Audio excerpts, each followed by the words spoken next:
guys, welcome back sa ating video tutorials. In this video guys, this is tutorial number 4 sa ating Unity game project. So, ginawa natin ating last video is nagsulat tayo ng script. Diba? Yun yung ginawa natin. So, para makontrol natin yung karakter. Movement ng ating karakter. Tignan nyo naman guys. So, nagawa natin nakapagtalon yung karakter natin, nagkarakad. Pit natin baguhin animation dito sa ating script. So, halimbawa, running.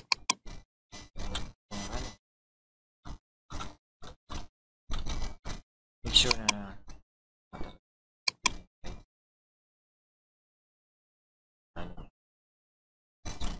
tapos click natin play.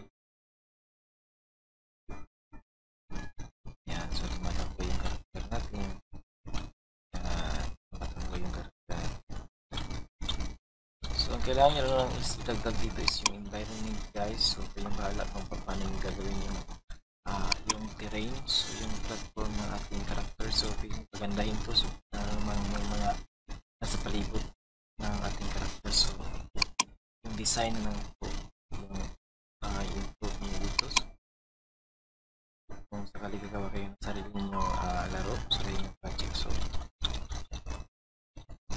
yung pinaka-importante kasi is kailangan talaga natin matuto tayo kung pagsulat ng scripts na control natin yung karakter natin. So yan. So yung gagawin natin ngayon guys is mag-antay na rigid body sa ating karakter.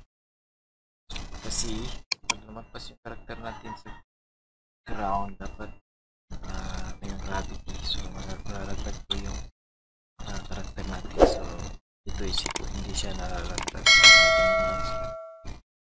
Nasa area na po. So yung gagawin natin is mag-add tayo ng components sa karakter natin. So components P6 rigid body. Yan, so rigid body. Yan, interpolate constraints. So halimbawa is pag-add na po tayo ng rigid body sa ating karakter. Yan natin kung ano yung so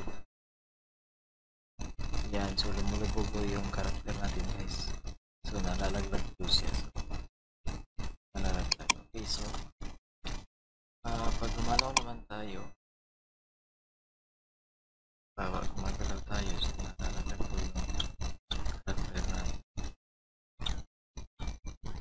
So yung gagawin natin is make sure natin na mayroong collider yung ground natin. Is meron namang collider yung ground. So ating na lang na karakter, so lagyan natin siya ng collider kasi hindi siya nag-collide sa ground. So lagyan muna natin siya ng collider. Yan, add components P6, tapos pwede natin gamitin yung capsule collider. Yan, so iangat natin yung posisyon ng konti, tapos yung radius paliitin natin ng konti. So yan, yan. So tapos increase natin yung height ng collider natin. Down. Yan, tapos increase natin yung height. Yan, tama lang po sa karakter natin. Radius. Yan. Radius. Yan. Okay, radius. Yan. So, halimbawa is contented na po tayo sa ginawa natin na collider para sa karakter. Ito na po natin i-paste natin karakter natin. Nakapadali lang gumawa ng games dito sa Unity pag alam mo yung ginagawa mo. So tingnan mo guys, hindi na siya nalalaglag, pero may problema dito. Yan, kapag takbo tayo. Yan, tapos subukan natin kung lumabas sa ground na magpas sa ground. So tingnan nyo na nalalaglag tayo guys. So meron siyang gravity. So yan.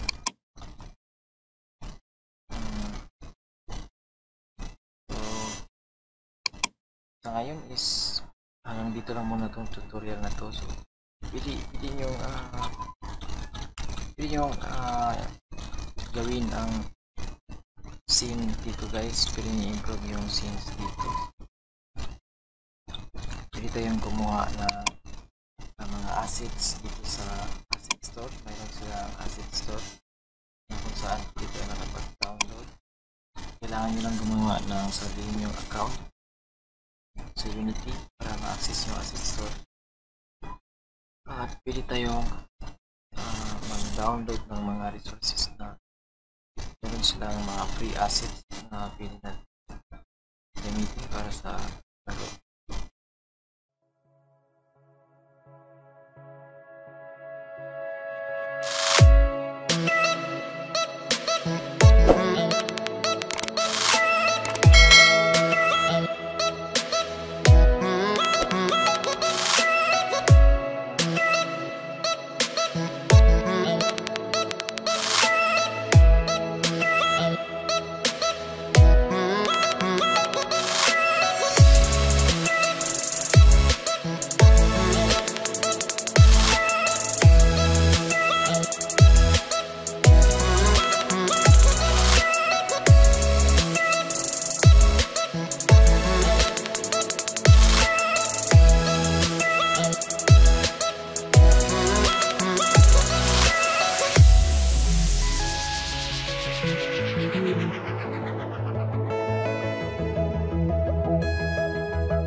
So guys, ito na po yung tutorial na to. Maraming salamat po sa panonood. In my next video, please be sure to subscribe and like, comment. So thank you for watching guys, and see you in the next video.